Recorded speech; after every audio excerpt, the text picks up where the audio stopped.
അത് പന്തളം കൊട്ടാരം വളരെ കാലമായി പറയുന്ന ഒരു കാര്യമാണ്. മധുര മീനാക്ഷിയാണ് അവരെ സംബന്ധിച്ച് മാളികപ്പുറം. അവരെ തേവാരത്ത് മാളിക മേലിയിരുന്ന മധുര മീനാക്ഷിയാണ് അവർ മാളികപ്പുറത്തമ്മ എന്ന് വിളിക്കുന്നത്.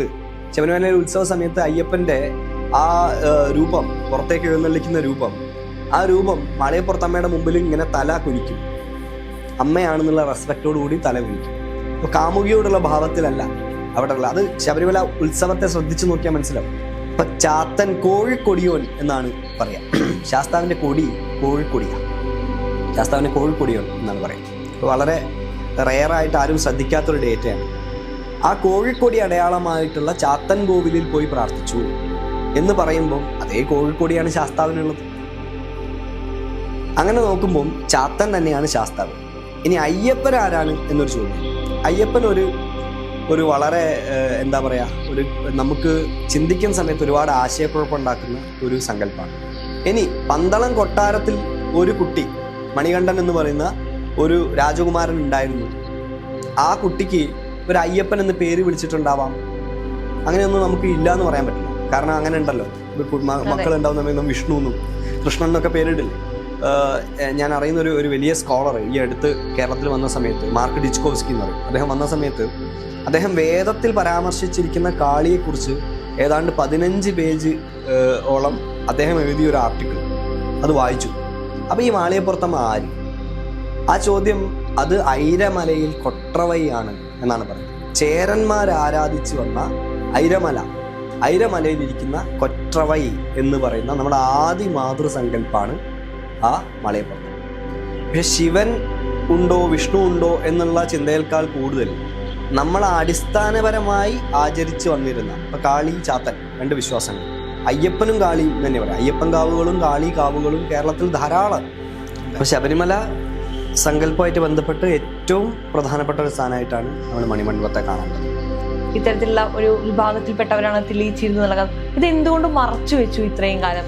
മകരവിളക്ക് തെളിയിക്കുന്നതാണ് എന്നുള്ള കാര്യം ബുദ്ധിയുള്ള ഏതൊരു മനുഷ്യനും ആലോചിച്ചാൽ മനസ്സിലാവും. സർക്കാർ സ്പോൺസേർഡ് ആയിട്ടുള്ള ഒരു തട്ടിപ്പാണ് മകരവിളക്ക് തെളിയിക്കുന്നതാണ് എന്ന് പറയാതിരുന്നത്. ഇനി നമുക്ക് നമ്മുടെ കേരള കൾച്ചറിലേക്ക് വരാം. നമുക്ക് അറിയാം, കേരള കൾച്ചർ എന്ന് പറയുന്നത് നമ്മൾ മലയുടെ കീഴിൽ താമസിക്കുന്നവരായതുകൊണ്ട് തന്നെ അതുമായി ബന്ധപ്പെട്ട ഒരു സംസ്കാരമാണ് കേരളത്തിനുള്ളത്.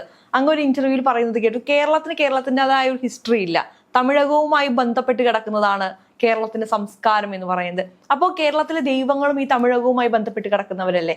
അതെ, കേരളത്തിന് പ്രത്യേകമായിട്ട് ഹിസ്റ്ററി ഇല്ല എന്ന് പറയാൻ കാരണം കേരളം ഒരു സംസ്ഥാനമായിട്ട് രൂപീകരിച്ചിട്ടാണ് നമുക്കറിയാം എത്ര കാലമായി എന്നുള്ളത്. അതിനു മുമ്പ് കേരളത്തിൻ്റെ അസ്തിത്വം എന്തായിരുന്നു? ഒരു സംസ്ഥാനം എന്നുള്ള എനിക്ക് ഒരു അസ്തിത്വം ഉണ്ടായിരുന്നോ എന്ന് ചോദിച്ചാൽ ഒരു അസ്തിത്വം ഇല്ല. അതിനു മുമ്പ് ഒരു രാഷ്ട്രം എന്നുള്ള ഒരു അസ്തിത്വം ഉണ്ടോ? ഇല്ല. കേരള രാജ്യം എന്നൊക്കെ പറയാറുണ്ട്, എന്നാൽ പോലും ഒരു അസ്തിത്വം ഇല്ല. അങ്ങനെ ഒരു കൃത്യമായ ഒരു അസ്തിത്വം വരുന്നത് ചേരന്മാരുടെ ഒരു ഭരണകാലഘട്ടത്തിലാണ് വരുന്നത്. അതുമാത്രമല്ല, നമ്മുടെ പ്രത്യേകത, നമ്മൾ വിശാല തമിഴകത്തിൻ്റെ ഭാഗമായിട്ടാണ് നിലനിന്നിട്ടുള്ളത്. ഈ ദ്രാവിഡ നാട് തമിഴകം ആയിട്ടാണ് നിലനിന്നിട്ടുള്ളത്. അതുകൊണ്ട് കേരളത്തിന് സ്വന്തമായിട്ടുള്ള ചില പ്രത്യേകതകളുണ്ടോ അല്ലെങ്കിൽ സാംസ്കാരിക പശ്ചാത്തലം ഉണ്ടോ എന്ന് ചോദിച്ചാൽ അത് തമിഴകവുമായിട്ട് ചേർന്നിട്ടാണ് പോകുന്നത്. അതുകൊണ്ട് സംഘകാല ചരിത്രമായിട്ടൊക്കെ ചേർന്നിട്ടാണ് കേരളത്തിൻ്റെയും നിലനിൽപ്പുള്ളത്. അതുകൊണ്ട് കേരളത്തിലെ ദേവതകളൊക്കെ ആയാലും തമിഴ്നാട്ടിൽ നമ്മൾ കാണുന്ന ദേവതകൾ തന്നെയാണ്. പേരുകൾ മാറിയും മറിഞ്ഞും വരുന്നു എന്നുള്ളത് മാത്രമേ ഉള്ളൂ. ഇപ്പോൾ നമ്മൾ കേരളത്തിലെ ദൈവങ്ങളെ കുറിച്ച് പറയുമ്പോൾ ചണ്ടാള ബാബ എന്ന് പറയുന്ന ഒരു അദ്ദേഹത്തിന്റെ ഇന്റർവ്യൂ ഞാൻ എടുത്തിട്ടുണ്ട്. അദ്ദേഹം പറയുന്നുണ്ട്, കേരളത്തിൽ പണ്ട് ശിവനും വിഷ്ണുവും ഒന്നും ഉണ്ടായിരുന്നില്ല, കാളി കൂളി ചാത്തൻ തുടങ്ങിയ ദൈവങ്ങളാണ് കേരളത്തിൽ ഉണ്ടായിരുന്നത്. പിന്നീട് ഈ ബ്രാഹ്മണിസം കേരളത്തിലേക്ക് വന്ന സമയത്താണ് അത് ശിവനും വിഷ്ണുവും ഒക്കെയായി പരിണമിച്ചത്. ശരിക്കുമുള്ള ദൈവങ്ങൾ കേരളത്തെ സംബന്ധിച്ചിടത്തോളം ഇത്തരത്തിലുള്ള കാളി ചാത്തൻ തുടങ്ങിയ ദൈവങ്ങളാണ് എന്ന് പറയുന്നുണ്ട്. ആ വാദത്തിനോട് യോജിക്കുന്നുണ്ടോ? അല്ല, ആ വാദത്തിന്റെ വിഷ്ണു ക്ഷേത്രങ്ങൾ വരുന്ന കാലഘട്ടം ഏതാണ്? ക്ഷേത്രങ്ങൾ ഉണ്ടായ കാലഘട്ടം ഏതാണ്? ഏത് കാലത്താണ് ദക്ഷിണാപഥത്തിലൂടെ ബ്രാഹ്മണർ കേരളത്തിൽ പ്രവേശിക്കുന്നത് എന്നൊക്കെ ചരിത്രപരമായിട്ട് ധാരാളം പഠനങ്ങളുണ്ട്. പക്ഷെ ശിവൻ ഉണ്ടോ വിഷ്ണു ഉണ്ടോ എന്നുള്ള ചിന്തയേക്കാൾ കൂടുതൽ നമ്മൾ അടിസ്ഥാനപരമായി ആചരിച്ചു വന്നിരുന്ന കാളി ചാത്തൻ 2 വിശ്വാസങ്ങൾ, അയ്യപ്പനും കാളിയും തന്നെ പറയാം. അയ്യപ്പൻ കാവുകളും കാളി കാവുകളും കേരളത്തിൽ ധാരാളം ഉണ്ടായിരുന്നു. ഇപ്പോൾ കേരളത്തിൻ്റെ കാളി സങ്കല്പം എന്ന് പറയുന്നൊരു പുസ്തകം ചേലാട്ട് അച്യുതമേനോൻ എഴുതിയ ഒരു പുസ്തകമുണ്ട്, വായിക്കേണ്ട ഒരു പുസ്തകമാണ്. അതിൽ കേരളത്തിൻ്റെ കാളി സങ്കല്പം എന്താണ് എന്ന് പറഞ്ഞു പോകുന്നുണ്ട്. അയ്യപ്പനെ കുറിച്ച് ധാരാളം സ്ഥലത്ത് പറയുന്നുണ്ട്. ഇപ്പം വളരെ വളരെ പ്രാചീനമായിട്ടുള്ള ഒന്നാണ് തിരുവല്ല ചപ്പേടുകൾ എന്ന് പറയുന്ന ഭാഗം. അവിടെ വളരെ കൃത്യമായിട്ട് നമുക്ക് കേരളത്തിൻ്റെ അടിസ്ഥാന ദേവതയായിട്ട് അയ്യപ്പനെ കാണുന്നുണ്ട്. എന്ന് വെച്ചാൽ പന്തളം കുടുംബം കേരളത്തിൽ വരുന്നതിന് മുമ്പ് എഴുതപ്പെട്ട ചെപ്പേടുകളിലാണ് അയ്യപ്പനെ കുറിച്ച് പരാമർശമുള്ളതെന്ന് ആലോചിക്കണം. അയ്യപ്പൻ ഇങ്ങനെ കൊടുക്കണം, ഇത്ര അരി കൊടുക്കണം എന്ന് ചെപ്പേടുകളിൽ എഴുതി വെച്ചിരിക്കുന്നു. അപ്പോൾ അങ്ങനെ വളരെ പ്രധാനപ്പെട്ട ദേവതാ സ്വരൂപമായിട്ട് അയ്യപ്പൻ, കാളി തുടങ്ങിയ സങ്കല്പങ്ങളൊക്കെ ഉണ്ട്. ഇത് വിശാല ഭാരതത്തിലെ സങ്കല്പമായിട്ട് നോക്കുന്ന സമയത്ത് നമ്മുടെ അടിസ്ഥാനപരമായിട്ടുള്ള ദേവതാ സങ്കല്പം, ശിവൻ ശക്തി എന്ന് പറയുന്ന സങ്കല്പത്തെ അതിൽ ആരോപിച്ചാലും അത് തെറ്റായിട്ട് വരുന്നില്ല എന്നുള്ളതാണ്. അത് ഗ്രേറ്റർ കൾച്ചർ, ലെസർ കൾച്ചർ എന്നൊക്കെ സോഷ്യോളജിയിൽ ഒരു പഠനമുണ്ട്. ഏതിനോട് ചേരുന്നു എന്നൊക്കെ പറഞ്ഞിട്ടുള്ള പഠനമുണ്ട്. അതിലുപരിയായിട്ട് അത് വാസ്തവത്തിൽ നമ്മൾ എന്തിനെയാണോ ഈശ്വരൻ എന്ന് കണക്കാക്കി വന്നിട്ടുള്ളത്, അത് ഒരു പേഴ്സണൽ ഗോഡല്ല, മറിച്ച് ചില തത്വങ്ങളെയാണ്. ആ തത്വങ്ങളെ അവിടെയും ഇവിടെയും ഒരുപോലെ കാണുന്ന സമയത്ത് അതും ഇതും ഒന്നാണ് എന്ന് ചിന്തിക്കുന്നതിൽ യാതൊരു തെറ്റുമില്ല. ഇത് കേരളത്തിൽ മാത്രമല്ല, നോർത്ത് ഇന്ത്യയിലൊക്കെ ആയാലും കാളി ഒരു പാൻ ഇന്ത്യൻ ദേവതയാണ്. കാളിയെ നമുക്ക് എല്ലാ സ്ഥലത്തും കാണാം. ഒരുപക്ഷെ പാൻ ഏഷ്യൻ ദേവതയാന്ന് പറയേണ്ടി വരും. അപ്പോൾ ആ കാളി തന്നെയല്ലേ ഇവിടെ ഉണ്ടായിരുന്നു എന്നുള്ള ചോദ്യം. വേദത്തിൽ കാളിയെക്കുറിച്ച് പരാമർശം, കാളിയെക്കുറിച്ച് ഏതാണ്ട് ഞാൻ അറിയുന്ന ഒരു വലിയ സ്കോളർ ഈ അടുത്ത് കേരളത്തിൽ വന്ന സമയത്ത്, മാർക്ക് ഡിച്ച്കോവ്സ്കി എന്ന് പറയും, അദ്ദേഹം വന്ന സമയത്ത് അദ്ദേഹം വേദത്തിൽ പരാമർശിച്ചിരിക്കുന്ന കാളിയെക്കുറിച്ച് ഏതാണ്ട് 15 പേജ് ഓളം അദ്ദേഹം എഴുതിയ ഒരു ആർട്ടിക്കിൾ അത് വായിച്ചു. അത്ഭുതകരമായ പരാമർശം കാളിയെക്കുറിച്ച്. അപ്പോൾ കാളി ഒരു വൈദിക ദേവതയല്ല എന്ന് നമുക്ക് ചിന്തിക്കാൻ പോലും പറ്റില്ല. കാളിക്ക് വേദത്തിൽ പോലും ഒരു സ്ഥാനം ഉണ്ടാവുന്നുണ്ട്, ഇന്നത്തെ ഈ കാളി എന്നുള്ള രൂപത്തിലല്ല എങ്കിൽ പോലും. അപ്പം അങ്ങനെ നോക്കുമ്പോൾ നമുക്ക് ആ ഒരു വ്യത്യാസത്തിലേക്ക് പോകുന്നതിൽ അർത്ഥമുണ്ട് എന്ന് എനിക്ക് തോന്നുന്നില്ല. പക്ഷെ അദ്ദേഹത്തിൻ്റെ വാദം വളരെ കൃത്യമാണ്. കാരണം നമുക്ക് അടിസ്ഥാനപരമായിട്ട് നമ്മുടെ സ്വന്തമായിട്ടുള്ള ചില വിശ്വാസങ്ങൾ ഉണ്ടായിരുന്നു, അതിൻ്റെ മേലൊക്കെ ചിലതരം അധിനിവേശങ്ങൾ സംഭവിക്കുന്നുണ്ട്. അതിനെ തീർച്ചയായിട്ടും ശ്രദ്ധയോടെ കാണേണ്ടതാണ് എന്നുള്ള അദ്ദേഹത്തിൻ്റെ അഭിപ്രായത്തിന് ഞാൻ യോജിക്കുന്നുണ്ട്. ഇപ്പോൾ ഇക്കഴിഞ്ഞ മണ്ഡലകാലത്തിൽ ഏറ്റവും കൂടുതൽ അങ്ങ് ഒരു 5-6 വർഷങ്ങൾക്ക് മുൻപ് പറഞ്ഞു വെച്ചതാണ് ശബരിമലയിൽ കുട്ടിച്ചാത്തനാണ് എന്ന് അങ്ങയുടെ പുസ്തകം വന്നു, അതിനെക്കുറിച്ചുള്ള ചർച്ചകൾ നടന്നു. ഇപ്പോൾ ഈ മണ്ഡലകാലത്ത് വീണ്ടും ചർച്ചയായ ഒരു വിഷയമാണ് ശാസ്താവും അയ്യപ്പനും ഒന്നാണോ, അല്ലെങ്കിൽ ശാസ്താവും മണികണ്ഠനും രണ്ടുപേരാണോ, അല്ലെങ്കിൽ ശബരിമലയിൽ കുടികൊള്ളുന്നത് ശാസ്താവാണോ അയ്യപ്പനാണോ, ഇനി അതാരാണ്, മാളികപ്പുറത്തമ്മ ആരാണ്? ഇത്തരം ചോദ്യങ്ങൾ എനിക്ക് കൂടുതൽ ചർച്ചയായ ഒരു വർഷമാണ് ഇപ്പൊ ഈ കഴിഞ്ഞു പോയ മണ്ഡലകാലം എന്ന് പറയുന്നത്. അതിൽ അങ്ങയുടെ ഒരു നിലപാട് അങ്ങ് മുന്നേ പറഞ്ഞിട്ടുള്ളതാണ്, അതൊന്നും കൂടി പറയാമോ? എൻ്റെ പുസ്തകത്തിൻ്റെ പേര് തന്നെ DC ബുക്സാണ് പ്രസിദ്ധീകരിച്ചത്. കുട്ടിച്ചാത്തൻ അയ്യപ്പൻ ശാസ്താവ് എന്നാണ്. ശാസ്താവ് എന്ന സംസ്കൃത പദത്തിൻ്റെ വന്യവും ഗ്രാമ്യവുമായ പ്രയോഗമാണ് ചാത്തൻ. അച്ഛനെ നമ്മൾ അച്ഛ എന്ന് വിളിക്കുന്നു, പിതാവേ എന്ന് വിളിക്കുന്നു. സംസ്കൃതത്തിൽ പിതാവ് എന്നാണ് അർത്ഥം. അപ്പം ഞാൻ പിതാവ് എന്നാണ് എൻ്റെ അച്ഛനെ വിളിച്ച് ശീലിച്ചത്. അപ്പോൾ ഒരാൾ വന്നിട്ട് എന്നോട് പറയാ അത് ശരിക്കും അച്ഛനാണ് എന്ന് പറയുമ്പോൾ ഞാൻ അയാളെ തല്ലേണ്ട ആവശ്യമില്ല. അത് മലയാളത്തിൽ പിതാവിനെ അച്ഛൻ എന്നാണ് വിളിക്കുക, അത്രേ ഞാൻ പറഞ്ഞിട്ടുള്ളൂ. ശാസ്താവ് ചാത്തനാണ്. ചാത്തൻ എന്ന പേരിൽ തന്നെയാണ് ശാസ്താവിനെ ആരാധിച്ചിട്ടുള്ളത്. അത് ചിലപ്പതികാരമൊക്കെ നോക്കുന്ന സമയത്ത് ചാത്തൻ കോവിലിൽ പോയി കണ്ണകി പ്രാർത്ഥിച്ചു എന്ന് പറയുന്നുണ്ട്. അപ്പം ചാത്തൻ കോഴിക്കൊടിയോൻ എന്നാണ് പറയാം. ശാസ്താവിൻ്റെ കൊടി കോഴിക്കൊടിയാണ്. ശാസ്താവിൻ്റെ കോഴിക്കൊടിയോൻ എന്നാണ് പറയാം. വളരെ റെയറായിട്ട് ആരും ശ്രദ്ധിക്കാത്തൊരു ഡേറ്റയാണ്. ആ കോഴിക്കൊടി അടയാളമായിട്ടുള്ള ചാത്തൻ കോവിലിൽ പോയി പ്രാർത്ഥിച്ചു എന്ന് പറയുമ്പം അതേ കോഴിക്കൊടിയാണ് ശാസ്താവിനുള്ളത്. അങ്ങനെ നോക്കുമ്പം ചാത്തൻ തന്നെയാണ് ശാസ്താവ്. ഇനി അയ്യപ്പൻ ആരാണ് എന്നൊരു ചോദ്യം. അയ്യപ്പൻ ഒരു വളരെ എന്താ പറയുക, നമുക്ക് ചിന്തിക്കുന്ന സമയത്ത് ഒരുപാട് ആശയക്കുഴപ്പമുണ്ടാക്കുന്ന ഒരു സങ്കല്പമാണ്. പന്തളം കുടുംബമായിട്ട് ബന്ധപ്പെട്ടാണോ അതിൻ്റെ നിലനിൽപ്പ്, അല്ലാതെ അതിന് മുമ്പ് അത് ഉണ്ടായിരുന്നോ? മുമ്പ് അത് ഉണ്ടായിരുന്നു എന്നുള്ളതാണ് ഞാൻ നേരത്തെ പറഞ്ഞ ചെപ്പേടുകളിൽ നിന്നുള്ള തെളിവുകൾ. ഞാൻ എൻ്റെ പുസ്തകത്തിൽ ഡീറ്റെയിൽ ആയിട്ട് ചെപ്പേടുകളൊക്കെ എഴുതിയിട്ടുണ്ട്. അപ്പോൾ അതിന് മുമ്പ് അയ്യപ്പൻ ഉണ്ടായിരുന്നു, അയ്യപ്പനെ നമുക്ക് പരിചയം ഉണ്ടായിരുന്നു. ഇനി അതെങ്ങനെയാണ് പരിചയം, ആ അയ്യപ്പൻ ആര് എന്ന ചോദ്യത്തിന് ഈ വിശാല തമിഴകവുമായിട്ട് നമ്മൾ ബന്ധപ്പെട്ട് നോക്കുന്ന സമയത്ത് ഗ്രാമത്തെ സംരക്ഷിക്കുന്ന ദേവത ആയിട്ട് അയ്യനാർ എന്ന് പറയുന്ന ഒരാളെ കാണാം. നിങ്ങൾ ട്രാവൽ ചെയ്യുമ്പോൾ കാണാം, വലിയ മീശയൊക്കെ അയ്യനാർ. ഇനി അയ്യപ്പൻ, ശബരിമല അയ്യപ്പൻ്റെ തിരുവാഭരണത്തിലുള്ള രൂപം ശ്രദ്ധിച്ചാൽ മനസ്സിലാവും, അത് അയ്യനാരുടെ രൂപ, മീശയൊക്കെ ആയിട്ടുള്ള രൂപ. എന്ന് വെച്ചാൽ അത് അയ്യനാരാണ് എന്നുള്ളതാണ്. ആ അയ്യനാർ തന്നെയാണ് സത്യത്തിൽ അയ്യപ്പൻ എന്ന് പറഞ്ഞത്. എന്നാൽ ഈ അയ്യനാരും ചാത്തനുമായിട്ട് അഭേദ്യമായ ബന്ധം ഉണ്ട് താനും, അല്ലെങ്കിൽ ഒന്ന് തന്നെയാണ് എന്ന് പറയാനും സാധിക്കും. ഇനി പന്തളം കൊട്ടാരത്തിൽ ഒരു കുട്ടി, മണികണ്ഠൻ എന്ന് പറയുന്ന ഒരു രാജകുമാരൻ ഉണ്ടായിരുന്നു. ആ കുട്ടിക്ക് ഒരു അയ്യപ്പൻ എന്ന് പേര് വിളിച്ചിട്ടുണ്ടാവാം. അങ്ങനെയൊന്നും നമുക്ക് ഇല്ല എന്ന് പറയാൻ പറ്റില്ല. കാരണം അങ്ങനെ ഉണ്ടല്ലോ, മക്കൾ ഉണ്ടാവുന്ന വിഷ്ണു എന്നും കൃഷ്ണൻ എന്നൊക്കെ പേരിടില്ലേ, അതുപോലെ അയ്യപ്പൻ എന്ന് പേരിട്ടുണ്ടാവാം. പക്ഷേ അയ്യപ്പൻ, പന്തളം കൊട്ടാരവുമായി ബന്ധപ്പെട്ട അയ്യപ്പൻ, പന്തളത്തോമനയായിട്ടുള്ള പന്തളകുമാരനായ അയ്യപ്പൻ ഉണ്ട് എന്ന് പറയുമ്പോഴും അയ്യപ്പൻ അവിടെ ഉള്ള അതേ സമയത്ത് തന്നെ ശബരിമല അയ്യപ്പന് മുമ്പേ നിലനിൽക്കുന്നുണ്ട്, ശൗര്യമല കാവ് നിലനിൽക്കുന്നുണ്ട്. അതിൻ്റെ ഏറ്റവും ലോജിക്കലായിട്ടുള്ള ഉത്തരം, അയ്യപ്പനാണ് ആദ്യമായിട്ട് ശബരിമലയ്ക്ക് പോകുന്നത്. കെട്ട് നിറച്ച് ശബരിമലയ്ക്ക് പോകുന്നത് അത് ആരെ കാണാനേ പോയേ? അതാണ് ചോദ്യം. കെട്ട് നിറച്ച് ശബരിമലയ്ക്ക് പോയി. അവിടെ ഒരു മണിമണ്ഡപമുണ്ട്. ആ മണിമണ്ഡപം മണികണ്ഠൻ്റെ സമാധി സ്ഥാനമാണെന്ന് വിശ്വസിക്കുന്നു. മണികണ്ഠൻ ഒരു വലിയ ഉപാസകനായിരുന്നു എന്ന് പറയുന്നു. അദ്ദേഹം ശ്രീവിദ്യാ പാരമ്പര്യത്തിൽ ഉപാസന ചെയ്തിരുന്നുവെന്ന് റാന്നി കുന്നേക്കാട്ട് കുറുപ്പന്മാർ അവകാശപ്പെടുന്നുണ്ട്. അങ്ങനെയൊക്കെയുള്ള ഒരു ബാക്ക്ഗ്രൗണ്ട്, ഒരുപാട് വിശ്വാസത്തിൻ്റെ അടരുകൾ ചേർന്നിരിക്കുന്ന ഒരു സ്ഥലമാണ് ശബരിമല. അതുപോലെയാണ് മാളികപ്പുറത്തമ്മ. മാളികപ്പുറത്തമ്മ ആര്? പന്തളം കൊട്ടാരത്തിൻ്റെ വാദപ്രകാരം അയ്യപ്പൻ്റെ അമ്മയാണ്.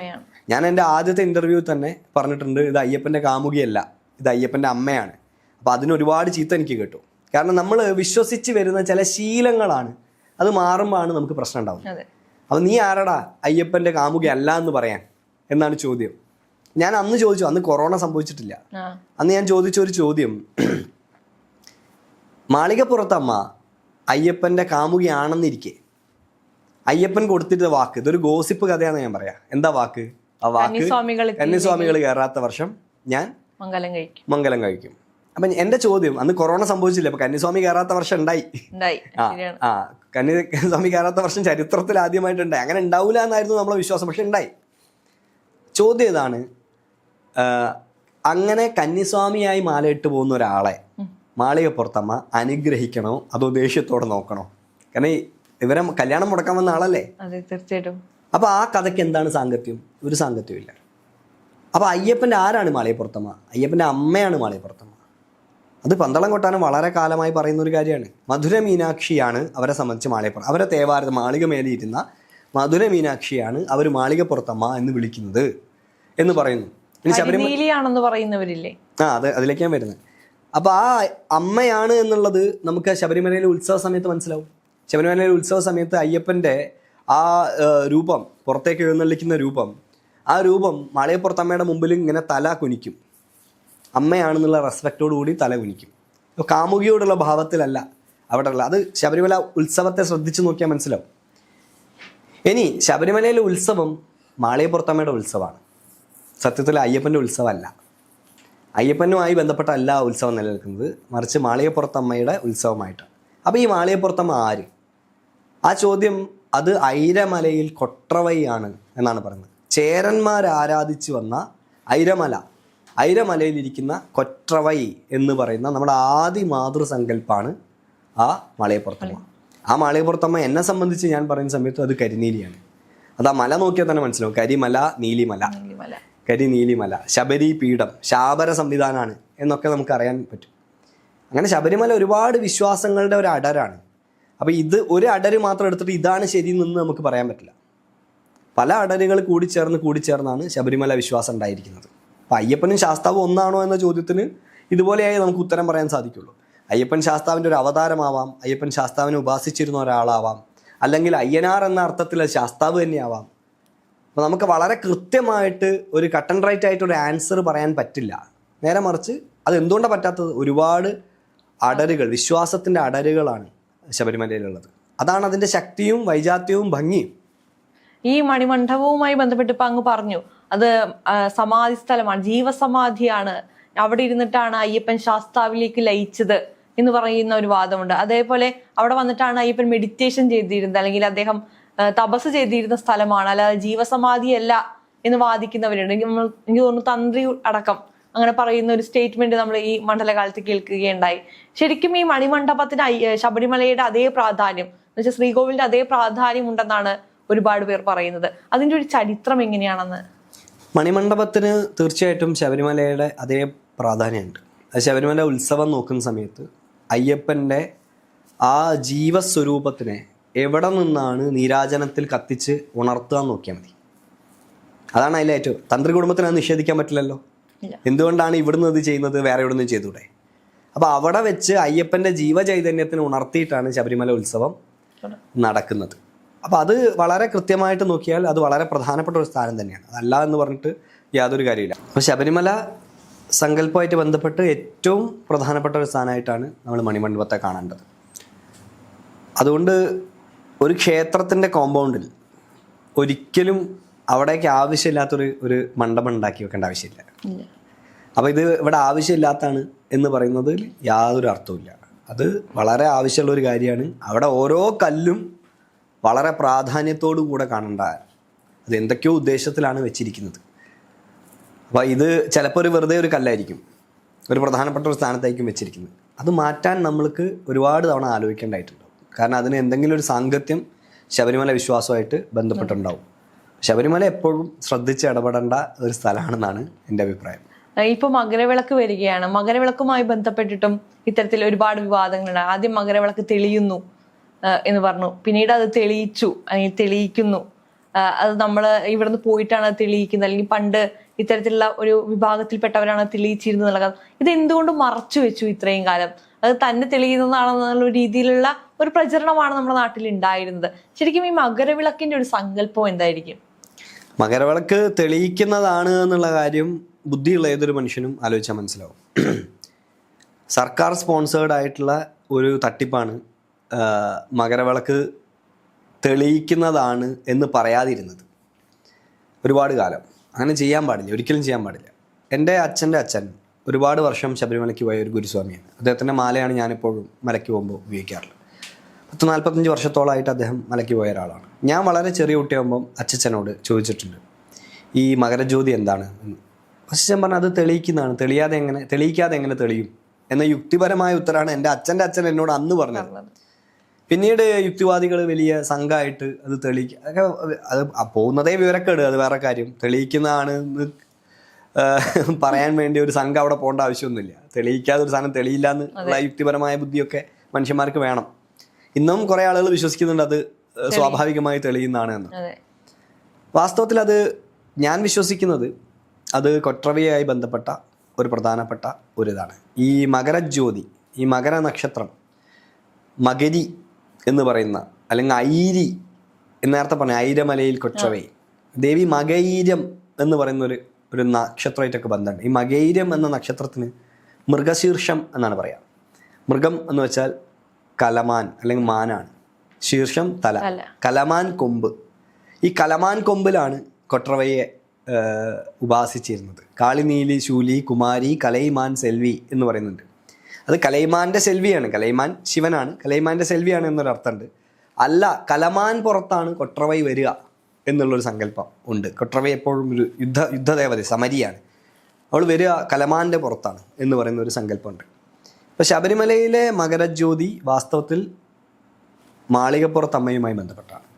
മാളികപ്പുറത്തമ്മയുടെ വിശ്വാസവുമായി ബന്ധപ്പെട്ടാണ് മകരജ്യോതി തെളിയുന്നത്. അത് വളരെ പ്രധാനപ്പെട്ട ഒരു ദിവസമാണ്. നമ്മളെ സംബന്ധിച്ച് വളരെ പ്രധാനപ്പെട്ട ഒരു ദിവസത്തിൻ്റെ ആ നക്ഷത്രമാണ് ശരിക്കും നമ്മൾ മനസ്സിലാക്കേണ്ട അവിടെ തെളിയുന്ന യഥാർത്ഥ ജ്യോതി. അതിൻ്റെ ഒരു റെപ്രസെൻറ്റേഷനാണ് നമ്മൾ തെളിയിക്കുന്ന, പൊന്നമ്പലമേട്ടിൽ തെളിയിക്കുന്ന ജ്യോതി.